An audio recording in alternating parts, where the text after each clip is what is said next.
Hello everyone and welcome to this webinar, The Art of the Possible, Take Control, Survive and Thrive. I'm Alison Oliver. I'm a partner in the healthcare commercial team at Hill Dickinson, and I'm the lead partner for Hill Dickinson's National Primary Care team. I've been providing legal advice to GP practices for nearly 20 years, with the main focus on partnership arrangements, practice structuring, mergers, disputes and arrangements for at-scale working. I'm joined by Shanaz Stansfield, who's Quality Improvement Manager and former Managing Partner at the award-winning Oxford Terrace and Rolling Road Medical Group in Gateshead, and Council Member with the Practice Manager Association, and also a Development Advisor with NHS England's Primary Care Transformation Programme. We've also got Nikki Fitzsimmons, who's a Specialist Medical Accountant with BW Medical Accountants, and she has over 20 years' experience of acting for GP practices and supports a national portfolio of practices. Firstly, some housekeeping points. Your microphones are muted and your cameras are automatically switched off. If you do have any questions, please put them in the Ask a Question box and we'll pick those up as we go through or in the Q&A session at the end. Or if we don't have time to come to them during the webinar, we'll come back to you afterwards. The webinar is being recorded and a copy of the presentation slides can be downloaded from the related content box. We will ask you to complete a feedback form. We do value your feedback. It helps us shape our future content. There should be a link. There's an orange icon at the bottom of your screen, so if you could click on that for the feedback form at the end. Webinars are bandwidth intensive, so we ask you to close other browsers and programs and press F5 to refresh if you have any issues. And please make sure that your computer speakers or headset are turned on and the volume is up so you can hear the presenters. So that's aimed at people who can't hear me at the moment. So in today's session, we're going to start with an introduction from Shanaz about the challenges facing general practice and how those have changed over her years as a practice manager. Nikki will then talk about the features of high and low earning practices based on her experience of working with practices over many years in different parts of the country. I'll then provide some tips from a legal perspective on how to run a successful practice, and Shanaz will wrap up with some practical tips based around her experience as managing partner and quality improvement lead for Oxford Terrace and Rolling Road practice. So on that note, I'm now going to hand over to Shanaz to talk about the challenges facing general practice. Thank you very much, Alison, and welcome to people who are attending today. So yeah, I'm Shanaz Stansfield. My background is in nursing. And I worked as a commissioning manager from 1992, working with GPs developing services in primary care. And I've been a managing partner in a GP practice, but also at the same time, I was director of transformation for our PCN, so I had a job shared the role with our CD. And I'm going to share some of the examples of some of the work we've done, but also thinking about some of the challenges. Now, I've been a practice manager for 15 years, and the challenges that we face today are very similar challenges to those that we've actually had over the last 15 years. Now, this is the front door of a GP practice that I initially merged with. And I keep this picture because it really helps me to understand the journey that we've traveled. You know, it's a horrible picture. You know, this is the door that patients used to come in through, and it looks like a prison, and it's just not nice. It wasn't nice for staff, and it wasn't nice for patients. But we worked with our accountants and also with our legal team to actually develop a new premises, and I'll share some of that with you.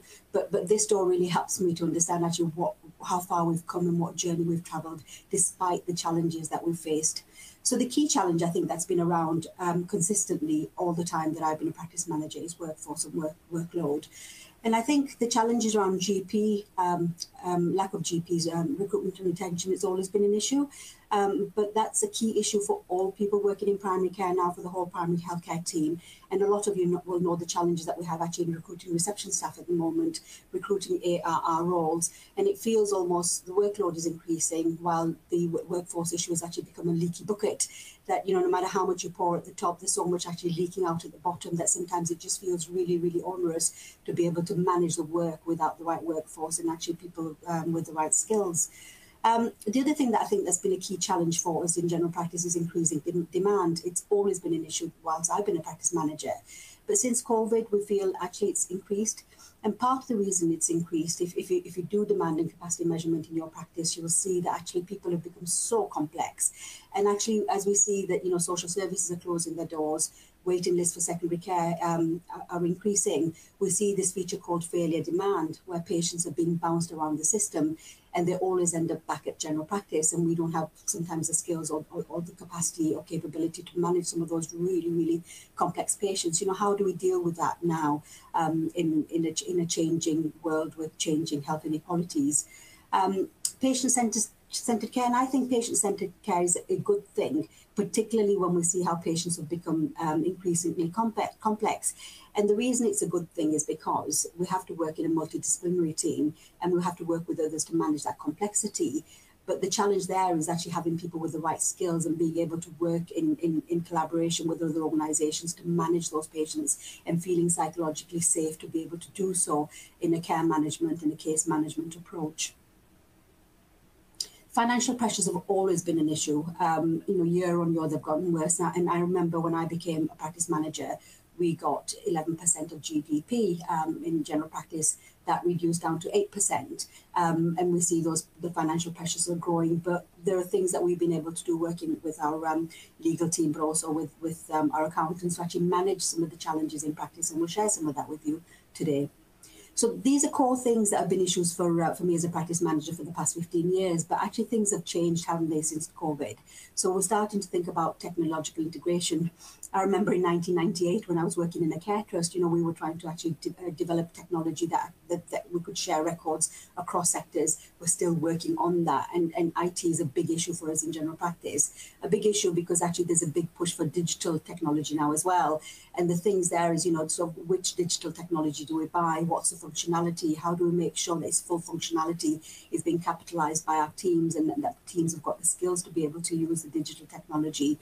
Big push now for cloud-based telephony. We're using all the data from cloud-based telephony at the moment to be able to manage demand in our reception team, but we're identifying lots of other issues around the functionality of cloud-based technology, which is causing some issues for us. But thinking about what that functionality is, how much it's going to cost, but also being able to keep a tie on the licenses that we have. When do these things go out of date? Finding systems and processes to be able to keep control and actually keep updated with those changes. We hear about mental health issues with our patients, and certainly in my practice, almost every other person who's coming in now has a mental health issue or an anxiety issue, and I'm seeing that across the demographic.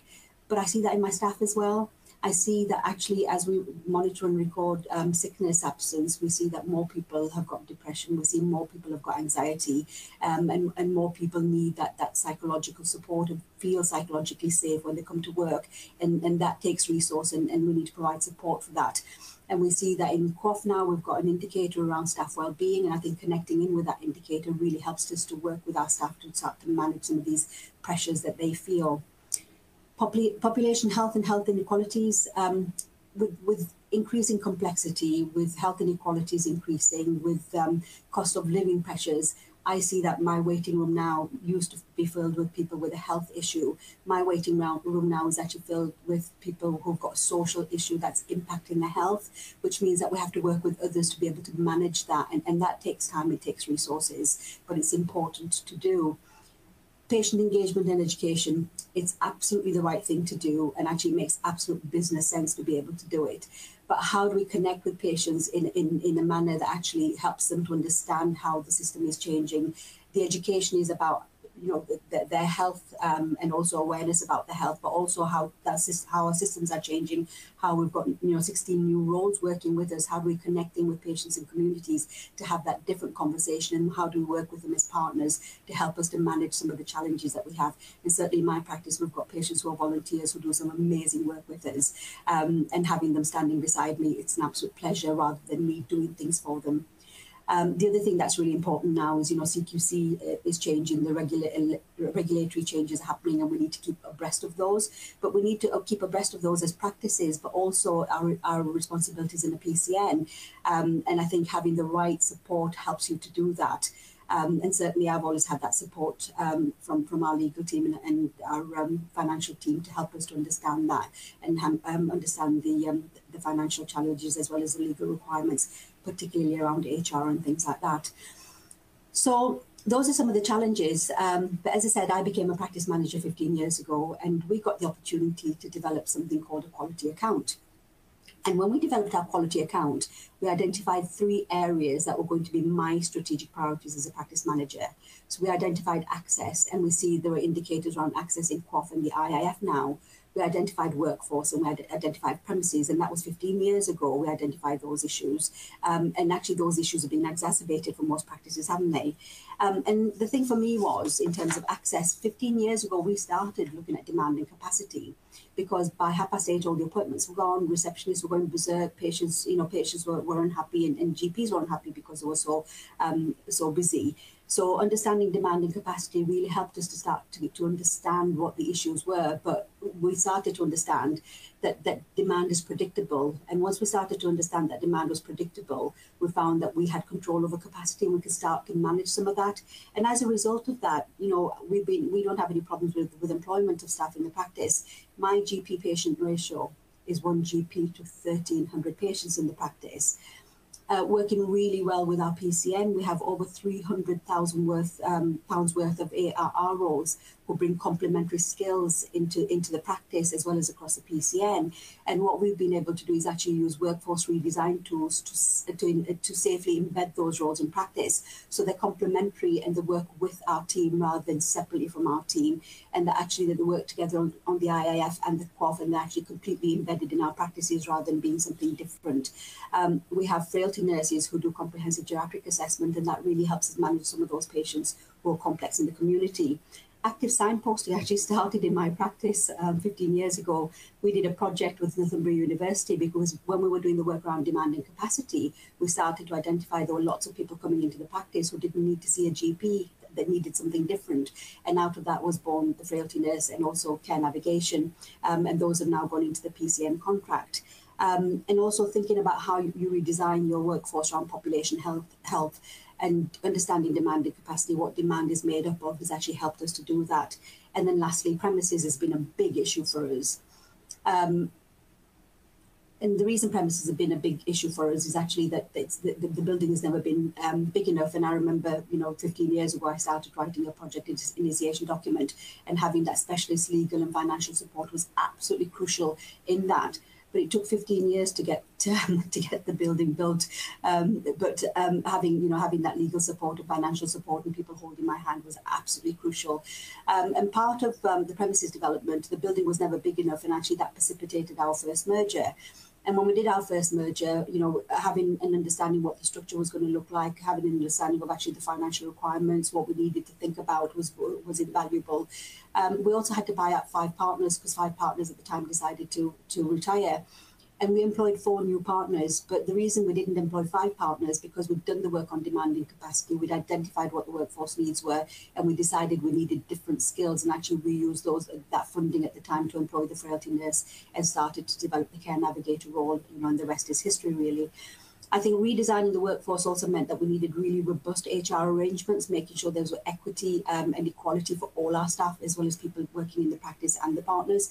And the partnership agreement was absolutely key to that. The partnership agreement actually is my Bible, and the partnership agreement always helped me to treat all the partners equally. And if ever there was variation or challenges, what I would say to them is the partnership Bible is my Bible. It's something that I work to, and my actions are actually a part of that. And if you want me to treat you differently or you want to do something different, then we need to have that conversation in the partner meeting, and we need agreement from all the partners. So that was about equity and equality, but also safeguarding me as a practice manager. We had huge legal support in purchasing our building when we were going through the first merger.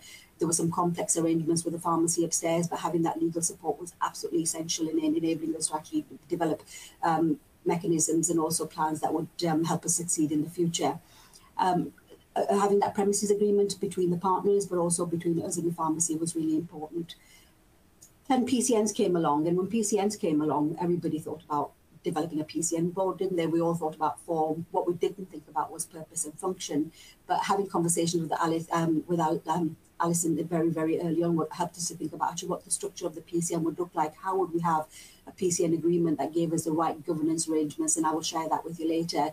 We were going to employ staff on the agenda for change terms and conditions, and all our staff in the practice are on the agenda for change and terms and conditions. So really that gave us equality and equity for all the staff. So they were all being treated the same. They were on the same terms and conditions, and nobody felt as though they were disadvantaged as a result of having the PCN staff. We then went through a second merger, and then we had to do the partnership agreement again. And that was really important because things had changed in the time between the first merger and the second merger. We needed to think about the financial arrangements. We needed to think about the staff that were going to come across and think about what the staffing structure would look like. And by this time, I was writing the fourth PID. And again, I needed that legal and financial support continuously. And thinking about premises, that was always an issue that, what would we do about that last man standing? Because one of our buildings is an old Victorian building. And working with Alison, we were able to come up with quite an innovative arrangement where nobody would be financially disadvantaged, but then partners still wanted to join the practice. And actually, we opened our new practice extension last September. And one of the other things that we did was actually at the same time, we opened up our practice to all our staff within the practice to join as partners.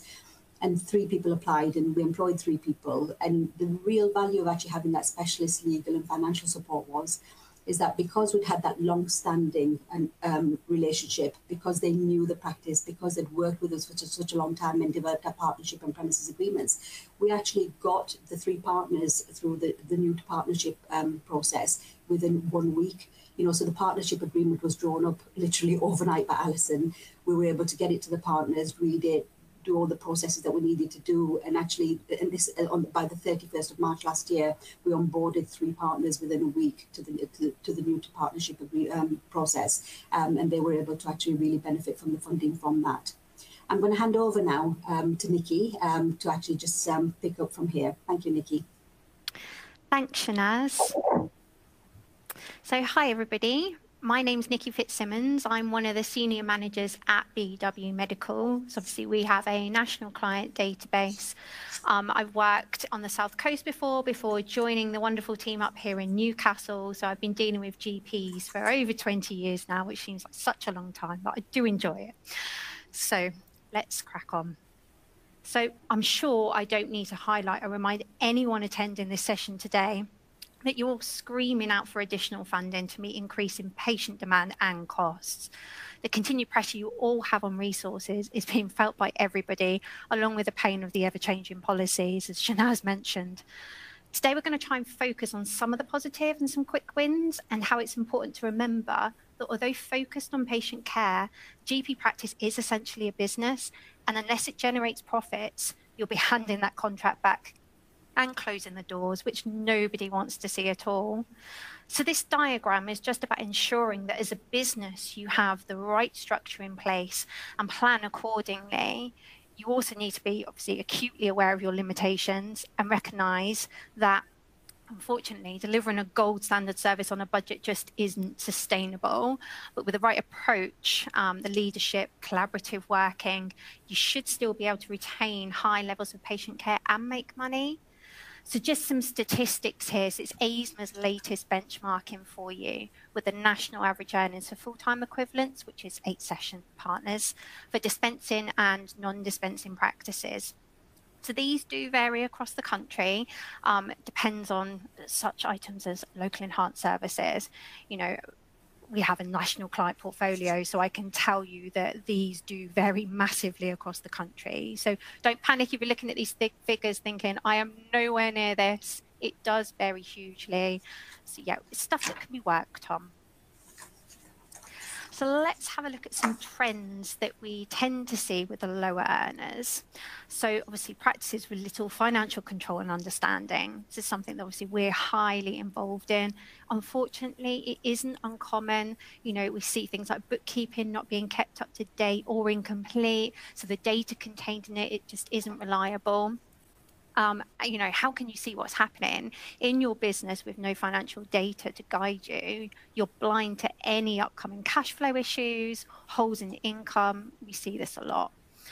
Also, you know, partners with very little financial understanding. I know accountancy is not the most exciting topic in the world, but we do tend to see, you know, there's a lot of glazing over in meetings.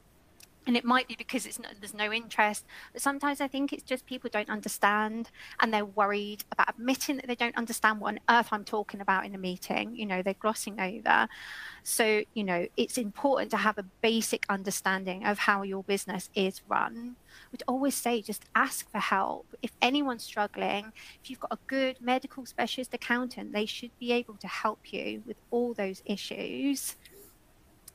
PCNs, I mean, we could have a whole separate topic on PCNs and them being poorly managed or, you know, self-serving. We have so many issues with PCNs that we come across. You know, funding paid into them now is massive. So if they're not functioning effectively, they do risk destabilizing the very thing they're supposed to protect. You know, you as member practices, we've got some that are sat there with six-figure sums sat in their bank account. You know, practice is challenging this. I know some of you are challenging this, but trying to get to the bottom of it is very, very difficult. I've got one PCN further down south that, you know, they've had to get internal auditors involved because there's potential fraud going on. You know, there's no transparency. So yeah, we are seeing that those practices in those types of PCNs, unfortunately, are becoming lower earners. Partnership disputes, obviously, we have Alison coming up shortly, so I won't go into detail on this, but partnership disputes can cause numerous issues in a practice. From a financial perspective, you know, costs tend to increase with legal fees incurring, locum spend can be up because someone's gone off sick, it can create toxic atmospheres within the practice, so you may find the staff start leaving, then you've got recruitment costs, additional overtime to backfill. It really can cause all sorts of problems. So it's just important to try and resolve the disputes early on, limit any negative effects it may have that partnership agreement, make sure it's up to date. Does it cover everything? Very, very important. It's working in isolation and not as a team. So if you've got people, there's a bit of silent mentality going on in the practice, it just doesn't lead to collaborative business decisions. It's so important to work as a team, understanding everybody's needs, making the right financial decisions. So for example, BW, we have a FICA meeting every month where everybody just takes half an hour out of their time. And I know you're all massively time pressured, but just half an hour, a few cakes, a bit of coffee. We just have a general chat, catch up. And we do find that's opening up a lot of additional ideas. People are talking more, just thinking about introducing bits and pieces like that within the practice if you can. High staffing costs, obviously a big issue at the moment. So staffing costs are such a large proportion of the practice's spend. And if staffing is used inefficiently, you know, the costs can spiral out of control, especially given the increase in wages you're seeing at the moment with the cost of living, you know, national minimum wages going up again this year. It's a huge, you know, source of expenditure within the practice. The moment it goes out of control, we see profits really drop. And I've seen a lot of that this year, unfortunately. So just about making sure that the right staff are in the right roles, utilising staff's strong points, if you can work to people's strengths, and watching things like overtime, it will definitely help. So practices lacking structure and accountability. I mean, does everybody in the practice actually understand what's expected of them? Do you have job descriptions for everyone, appraisal processes? Is everyone aware of that structure? Do they know who their line manager is? And also, you know, that's just staff, but do partners understand each of their roles and responsibilities? For example, I know we've got some finance partners that actually have really little interest in finance or understanding. And you can tell that, you know, they've been given a poison chalice almost. They're just not interested. So, you know, can you change that? Can you make them a bit more interested, or are they the right person in the first place to be taking on that role? So they're just a few of the features we do tend to see as patterns and low earners. So have a look at some good positives, features of some high earning practices. So partners working as a team. Again, I'm not going to go into full detail on this because Shanaz will talk more on this, you know, in the way that they've worked within Oxford Terrace, which is brilliant. But essentially, when everyone's working together effectively and collaboratively, we do tend to see high levels of profit. And you can see it. We'll walk into a practice, you know, doing the accounts, being on site, and you can just feel it. Everybody's talking to one another. There's a lot of positive. There's no muttering in corners. It is lovely to see too. So stable partnerships. You know, low turnover partners and support staff. I think that's quite an obvious, you know, you get less cost when there's less turnover, but also you tend to see relationships have been formed. So there tends to be more open communication within stable partnerships. Also, if you're not having to constantly like re-recruit people because there's high turnover, you can actually focus on, you know, if retirement's coming up, do we actually need to replace that role? Or can we look to do it differently? Can we cost save? Does that partner actually need replacing? There's just all those questions. You can do a lot more planning, I think, when it's stable and you're not constantly on the back foot with everything. Practices seeking outside income. I mean, the core contract, as we know, is being squeezed even more, and the pitiful 1.9% that's been put on the table is just, quite frankly, a bit of a joke. It's not going to cover anything for anyone. So, you know, are we looking at what can we get outside of that core contract to bring more money into the practice? We've had, you know, numerous examples. I've had a really good one where one of the practices in my portfolio, they managed to run the acute respiratory hub for a couple of months. The patient need was there, the funding was there. They looked at the staffing, they utilized the R's roles, got involved, you know, satisfied all the patient need. It lessened demand on secondary care and A&E massively. It worked brilliantly, but it also brought in profits for that practice, and they were quite substantial profits. So, you know, look outside. What else could be on offer? Will it make us money? Can we cope with it? Is it helping our patients' need? Practices embracing the right technology. So there's, Shanaz touched on this, there's a lot of technology being pushed out there at the moment, and we're seeing the costs within the accounts, a lot of spend on it. So we can see that higher earning practices are tending to seek out the technology that will improve efficiency for their needs, and not just because it's the latest product on the market or being pushed on them. So I think that's about just establishing the need in the practice, research what's available before committing any funding to it. Speak to other practices, what are they using, what's working for them, and also looking, sometimes the ICB are funding these items, but are they only funding it for year one? Have you got to take on a substantial contract going forward? It's just bearing those bits and pieces in mind. So maximising capacity, how are you using your staff, and is your team structured correctly? Higher earners tend to ensure that everybody's time is focused on the needs of the patients and the effective running on the business. For example, using like your nurses effectively, educating your patients so they're happy to see other people other than a GP. I know that's a real uphill struggle, but you know, that is so important because you're maximising the availability of the R's roles, for example. And then obviously practices with the most competent teams and true specialist advisors. So it's about plugging those skill gaps with additional training, using external providers where necessary. I think the higher earners tend to be more open about weaknesses that they may actually have, both within the practice and personally, and then they implement a solution. For example, the role of the practice managers, I know there's a lot of you on here, doesn't really exist in the private sector. You'd never expect someone to have all those skills that you're required, you know, finance, HR, plumber, counsellor, you do all sorts. So it doesn't make that person bad in the role just because they can't do everything. It's about recognising that and right, who can we use? Who are the true specialists we can use to plug those gaps with a viable solution? So hopefully that's given you a few pointers. Just to go through a couple of tips to boost your practice profits now. So if you take away anything from this, it'd be great. So obviously be mindful of staffing, limit your use of external locums. You know, only 44% of the global sum is being given to staffing. Let's face it, in reality, you're spending way much more than that. So just be mindful of those, be mindful of those expensive locums. Can you backfill internally? And partners pick up each other's sessions where necessary. Don't chase every income stream that's available. We come across this so much. Practices say, oh, I've earned this income for the year. How much does it actually cost you to earn that income? Don't forget to take into account your time, quite often you'll find that actually you're not earning as much as what you think you are when you're getting this income in. Embracing your PCN, question them when you need to. There is no harm. Be proactive, engage with your PCN, help them. Don't be afraid to have a voice. Challenge them when they're needed to be challenged, because I know it happens, and it doesn't actually happen enough, I think, sometimes. Have they got that network agreement in place? Is it updated? Just keep on at them.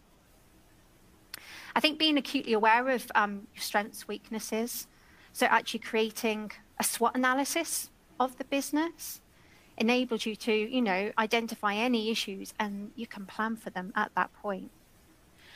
Using specialist advisors, we've already talked about this to plug a skills gap. I cannot say strongly enough how important using a true specialist is. People like Alison, people like us, you know, just don't use non-specialists. They will not be able to identify those holes that you have and to be able to help you. Unfortunately, we've come across some horror stories with income, you know, practices. I've had one that's just had to hand back the contract. They weren't with a specialist accountant. They got themselves in a right muddle, and they just felt so downcast that they had no option but to hand that contract back. And it's sad to see, because they're such a wonderful practice. They could have done so well, but they've really been defeated by it all. So just using those specialist people. Keep practice, personal finances in order. I mean, that's a given as an accountant. We'd love to see everybody's personal finances, practice finances complete in order. Use the right software. You know, you need that financial data to enable business decisions. Ensure that everything's being received. There's no income missing, no nasty surprises. You know, for partners, make sure you understand the NHS pension scheme. What is in your pension pot? Make sure you're looking at it. Plan for that future. Get it reviewed. Personally administered income, drugs. We've seen a lot of problems with the drugs profit percentages this year. I don't know what's happening. Systems seem to be falling down. Profit margins are being squeezed anyway. It's just reviewing the whole system from supply right through to that claim coming through. Is everything working effectively for you? You should be seeing a profit on your reimbursable drugs, and if you're not, you need to be seeking advice on this. There are specialist firms out there that can help. We can point you in the right direction. Most importantly, really, you need to make sure you are communicating both with each other internally and with your advisors. You know, it's difficult to help anyone once something has already happened. If we can be proactive, it's going to help everybody going forward. Don't be afraid if there's problems. You just say, you know, use that voice that you've got. Finally, I like the quote on this side. I don't normally like reading directly from sides, but financial madness is doing nothing and expecting a different outcome. Basically, don't bury your head in the sand. It's about taking control and working on any issues where you can. And hopefully, you can take from today some quick wins and steps to take from either me, Alison, or Shanaz to enable you to initiate those changes. You know, Shanaz and what they did at Oxford Taylors is a bit of a shining example, so please take something away. So on that note, I will hand over to Alison for some of the legal tips. Thanks, Nikki. That was really, really useful and inspiring. So in this section, I'm going to provide what I hope will be some useful tips from a legal perspective based on my experience of working with practices across the country. This is probably a bit of a cheeky heading for this slide because getting organised, what I've tried to cover in this slide is not really one tip, but lots and lots of different aspects. One of the things that you need to consider is the best organisational structure for your practice to suit your needs. So your form should follow your function. Traditionally, most practices have been run as sole traders or partnerships, but we're seeing more and more practices incorporating into limited companies. Companies are generally more robust structures than unincorporated models with a tried and tested governance framework, and they have the benefit of limiting the liability of the practice owners. So it's something you might want to consider if you haven't already. We're seeing less and less practices run by sole practitioners because it's increasingly difficult for one individual to respond to the challenges that Shanaz and Nikki have touched on. And that individual is bearing all of the risk that comes with running the practice on their own. There can also be succession and sustainability concerns, which have been widely reported. But still, the majority of the practices that we work with operate as partnerships, and that's going to be the main focus of my practical tips. The partnership model has many benefits. It's more flexible than the company model and there's less statutory regulation, but it does also have its downsides, primarily that the individual partners are jointly and severally liable for the debts and obligations of the practice, and there's risk associated with the partnership becoming a partnership at will, which I'll come to in a moment. Where you have two or more individuals running a practice together, you need to think about how you'll work together, how you'll share the liabilities and profits of the practice, what roles and responsibilities individual partners will take, and how you'll make decisions. A partnership agreement, as Nikki's already mentioned, and Shanaz too, is crucial to record what you've agreed on those matters and to avoid disputes arising between the partners. The detail of what a partnership agreement should include is too great to cover in this brief session. Suffice to say, it's important to get your agreement drawn up by a specialist that understands the range of matters that should be addressed in a medical partnership agreement. As I've mentioned, a particular risk for partnerships is becoming a partnership at will. This is a partnership without a valid partnership agreement, and in the absence of agreement, the provisions of the Partnership Act will apply, enabling any partner to dissolve the partnership on notice to the others. As you'll be aware, partners in general practice are subject to quite strict requirements under the GMS and PMS contract regulations, and we have unfortunately come across situations and do continue to come across situations where individual partners have ceased to satisfy those requirements, and their continuation in the partnership puts the practice's contract at risk of termination. Without an express agreement enabling the partnership to expel those partners, the only way of removing them is to dissolve the partnership, and that in turn can also put the contract at risk. So if you take one thing away from this webinar, from my perspective, it's that you must have a partnership agreement and you must keep it up to date so that all the partners are signed up to it and agree to be bound by its terms. I've already mentioned that one of the things you need to agree is the roles and responsibilities of individual partners within the practice. The partnership as a whole will often agree to delegate responsibility for particular matters such as finance or PCM participation or clinical governance to individual partners or even to staff of the practice. And this is fine and sensible to make sure that individuals take responsibility for particular areas of interest. But you must remember that delegating doesn't mean absolving yourself of all responsibility. The partners have to maintain oversight and scrutiny of what individual partners and staff are doing. Again, we've unfortunately come across situations where individual partners or employees have failed to competently or sometimes honestly fulfill the responsibilities delegated to them, and it's ultimately the partnership as a whole that's on the hook when things go wrong. So do delegate, but do it responsibly. Now, with all the challenges facing general practice that Shanaz and Nikki have alluded to and the demands that you face every day, it's understandable that practices sometimes do no more than just get through each day. But it's important to try and find time to plan ahead. You need to think about succession when a partner's coming up for retirement and what will you do to replace them. You need to consider opportunities for growth by taking on new contracts, or with the pressure to work at scale, thinking about whether it's right to grow the practice by merging with other practices, for example. Unfortunately, we've often seen practices, particularly more recently, that have had 3 or 4 or even more partners, and then finding themselves very quickly down to 2 partners in a short period of time because things have happened, they haven't planned ahead. Lots of partners coming up to retirement age at the same time, and those practices can rapidly descend from being reasonably successful to being under-resourced and in crisis. As you know, for many years there's been pressure on practices to work at scale, and most practices are part of a GP federation or a PCN or both, and these are important vehicles for collaborative working at scale, and can bring lots of benefits and rewards for a practice. But there are, again, also risks. So particularly in the case of PCNs, where you're sharing income and you're sharing responsibility for DES delivery, you need to be actively engaged and ensure you have oversight of what the network's doing and its finances. Just as you need an up-to-date partnership agreement for your practice, you need an up-to-date agreement for your network. Sadly, a large part of my work is advising on disputes, either between practices or within PCNs or between partners in practices. And they can be incredibly damaging. Nikki's already mentioned this. They can be incredibly damaging and incredibly costly to resolve.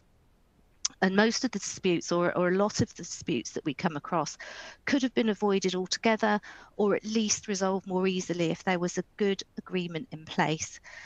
So that the parties had a clear roadmap for dealing with the matter in question and a framework for resolving disagreements before they escalate out of control. As I've said before, if you take one thing away from this session, it's the need to have a good practice agreement and also one to govern your collaborative working arrangements. So that was tip one, many tips in one. Tip two, look after your staff. So every practice needs appropriately qualified and well-trained staff to operate effectively. And just as you need to plan ahead regarding partner recruitment, you need to plan ahead to identify and address workforce needs and make sure you have the right people to fulfill the roles that you need to run the practice. When recruiting, take time to think carefully about what role you need the person to fill and the skills and qualifications and experience needed. Don't just roll out the same job description that you used the last time.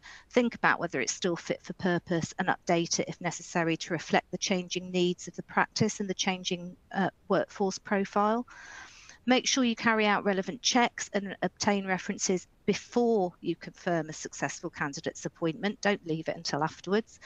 This is particularly important for clinical staff to ensure you comply with requirements in your NHS contract relating to performers of clinical services, but it's important for all staff. Make sure you have robust employment contracts for staff that meet the requirements of employment legislation and provide for any flexibility required for the role. For example, if you need staff to work at other locations, ensure that the contract reflects this. Proper appraisal and performance management is crucial too. Don't put off appraisals until there are performance issues. Hold them regularly so that you can listen to staff and identify training or development needs. If there are performance issues, don't put off those difficult conversations. This will likely only make the situation harder to resolve in the longer term. And if your workforce needs change, make sure you manage that carefully, particularly if it's likely to result in particular roles no longer being required or changing substantially. Plan ahead so that you can retrain and redeploy people if possible. And if that isn't possible, manage any redundancy processes carefully and with proper advice. And that's not just to minimise the risk of employment claims, although that's obviously important, but because how you treat people matters, both to them and to your remaining and future workforce. Practices with an unhappy workforce are unlikely to be successful. High turnover of staff can be disruptive and damaging to a practice, and retaining the staff that you have is as important as recruiting the right people in the first place.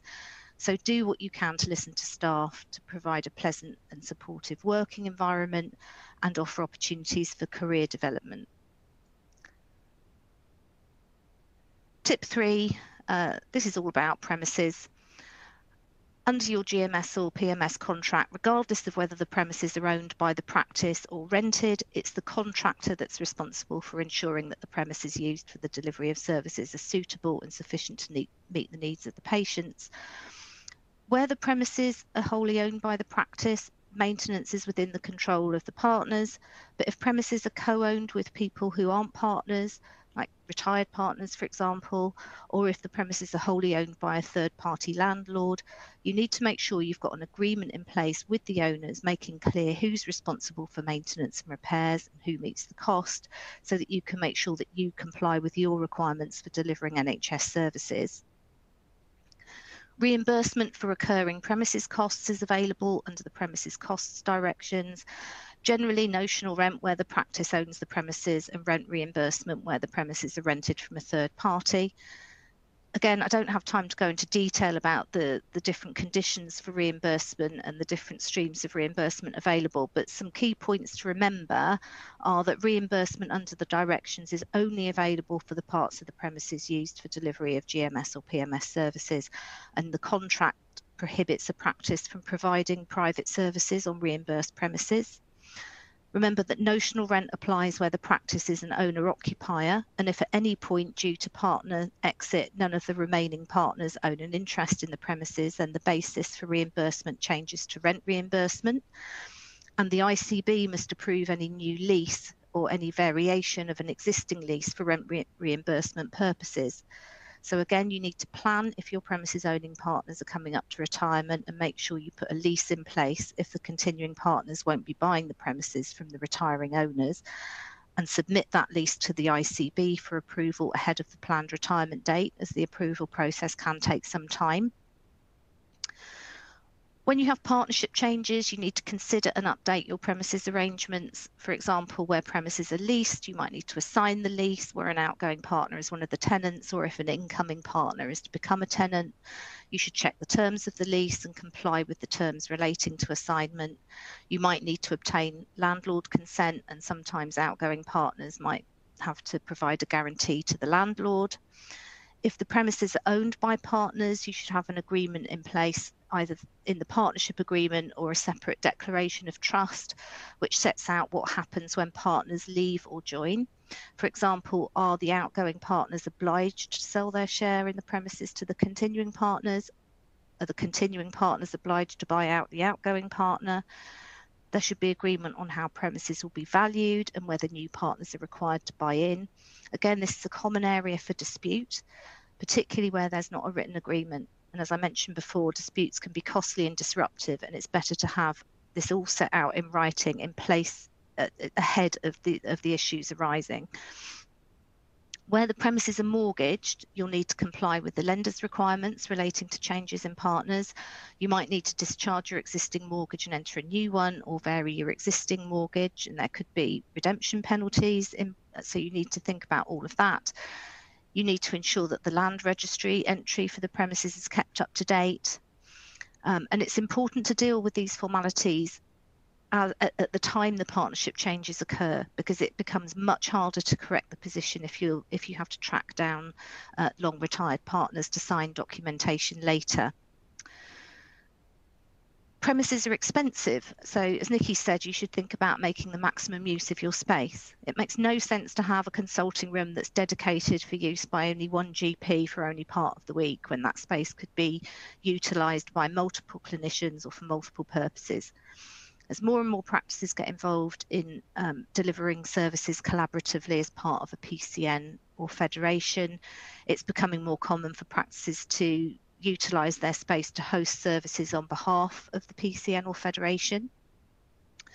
That's great, but you need to make sure that it's permitted under your lease if your premises are rented, and make sure you have an agreement in place with the organisation using your space, making clear the terms on which the space is used, who's responsible for cleaning up the space after they've used it, for example, what access do they have to other areas of the building, and so on. If you're hosting PCN services, this shouldn't affect your rent reimbursement or notional rent payments, as long as you're not receiving a payment for use of the space, but you need to think about that. You might want to consider developing new premises or carrying out improvements. Ensuring you've got the best possible premises is important for patient services and to provide a good working environment for your team to help with recruitment and retention. There are funding streams and specialist firms who can help you with identifying funding and developing plans for improvement. You might also have the opportunity to relocate to new premises. Where you're proposing to move to new premises, remember that you need ICB consent, as your contract specifies the premises from which the services will be delivered, and you need to think about how to dispose of your existing premises. Finally, on premises, a major concern for some practices which own their premises is succession. And Shanaz alluded to this, that new partners are sometimes reluctant to buy into premises, particularly if property or borrowing costs are high and not wholly covered by notional rent. So it's important to get advice from your accountant, as buying in can still sometimes make financial sense in the long term if you organise things properly. Another alternative is to consider a sale and leaseback arrangement, where a third party buys the premises and grants a lease to the premises, to the practice, sorry. Again, you should make sure that you take specialist advice on that to make sure that the terms are right for you. So tip 4, compliance and contracting.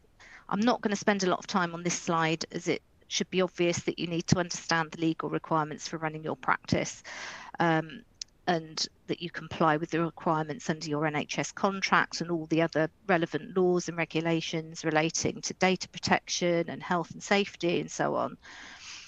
You need to make sure you're properly registered with the CQC and that your registration details are kept up to date.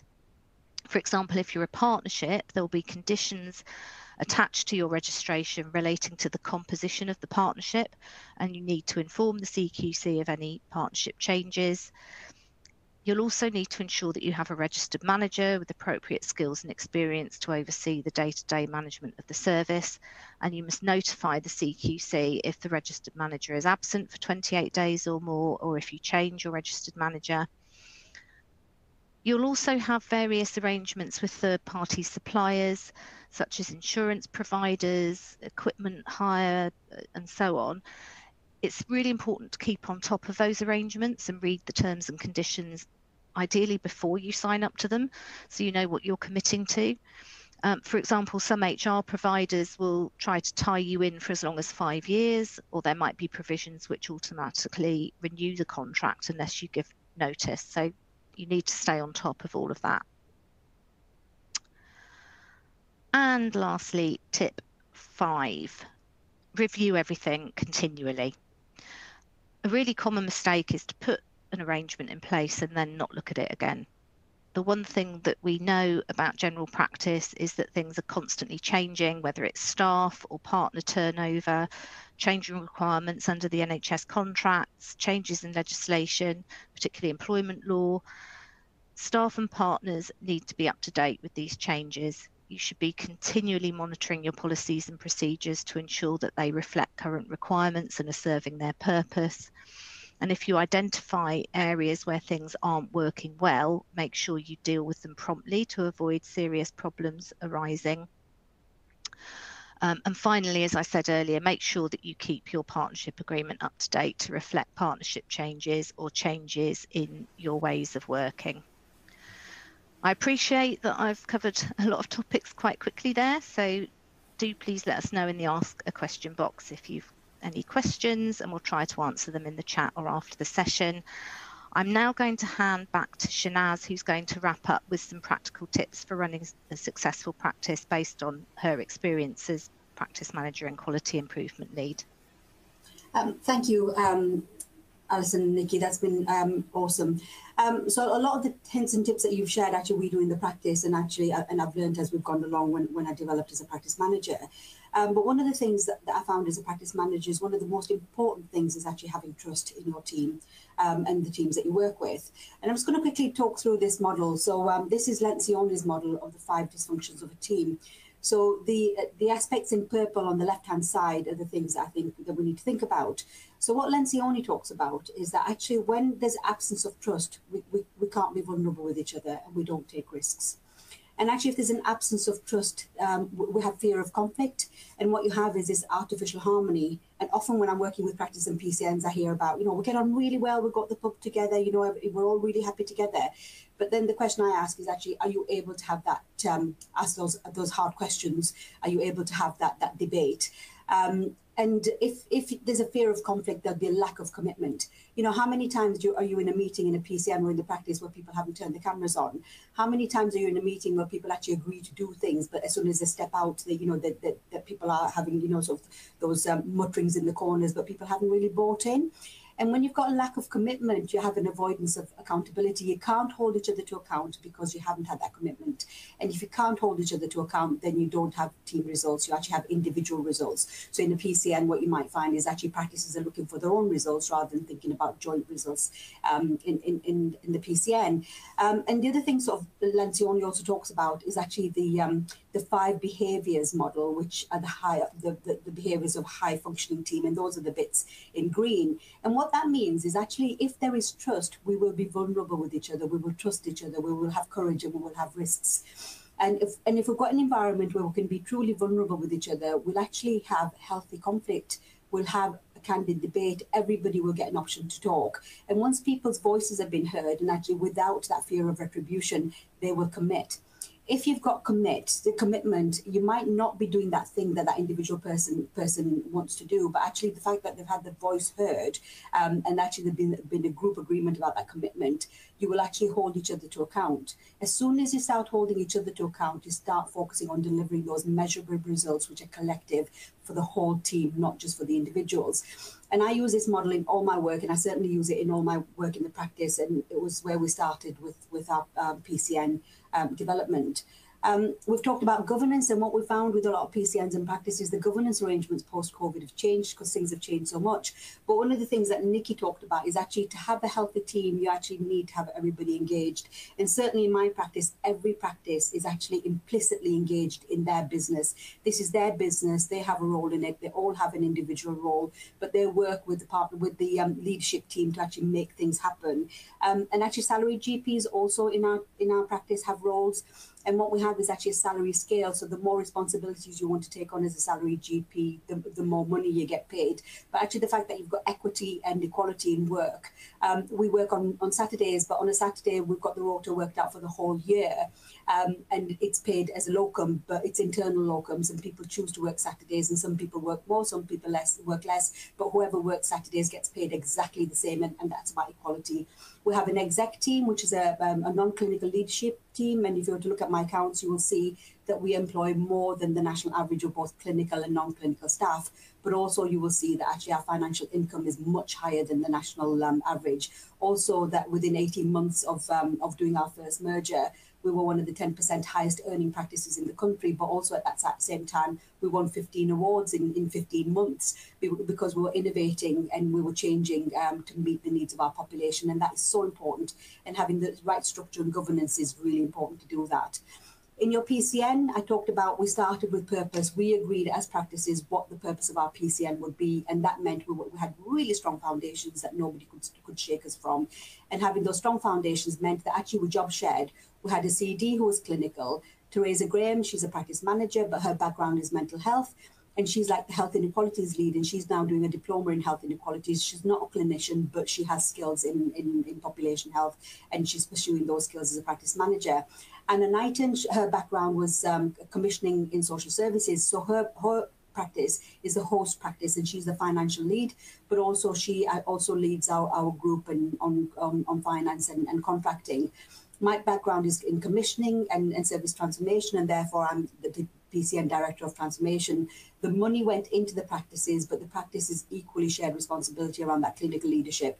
And as a team of 4, we share that CD role with the right skills. And that is built into the PCN practices. Rather than employing extra people, what we've done is actually built in all the contract management, the IIF and the QOF together. So our operational teams and operational clinical leaders do that across the PCN. So the practices in the PCN own the PCN, and the PCN are the practices, and as a result we function really well together, and we maximize the income that's available, which means we can maximize the delivery of care and providing high quality care for patients. And how does that feel for me? Well, that horrible prison door has turned into this beautiful new building, and I am so proud, although it took me 15 years to get there, to see that fascia now, and to see the impact that I've made. Here we are with our partners, but our partners aren't just the partners in the practice. So we are connected very closely to the ICB. We work really closely with the ICB on health inequalities. We're connected with local authorities. So the Director of Public Health works really closely with us on health inequalities, and also the Chair of the Health and Wellbeing Board works with us, and they came along to celebrate the success of actually opening this building, because it's such a deprived and poor area. It was so fantastic for the community to have this fantastic new resource that is built in for not just patients from the practice, but other people come along.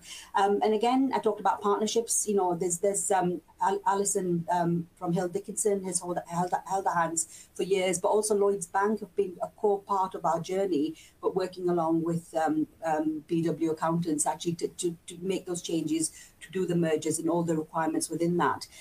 We have really different conversations with our patients. We have patients who are volunteers in the practice. We work really closely with our communities, and social prescribing was actually born in my practice. We've been doing social prescribing in the practice since 1995, and we feel really proud of that. And our patients sort of work with us to make sure that we're working together around those health inequalities, but actually that they are an equal voice in developing and making sure that the practices is thriving and growing, and that is then transformed into the PCN as well.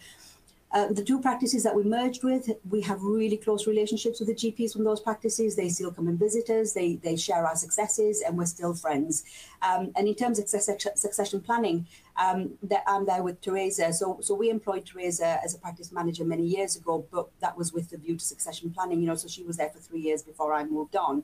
I retired in June last year as a partner. And Teresa rang me 2 weeks later and said, by the way, can you come back and do a little project? And within 2 weeks, I was back as an employee in the practice. And the lovely thing for me is as an employee, I get to really benefit from all the things that we put in place, all the HR arrangements, the stuff around health and well-being as staff, working with the volunteers, using the quality improvement tools. And it's that, but also having that specialist support around the finance and also the legal requirements that have helped us to actually get this far and to be thriving and surviving in such a challenging environment. Thank you for your time.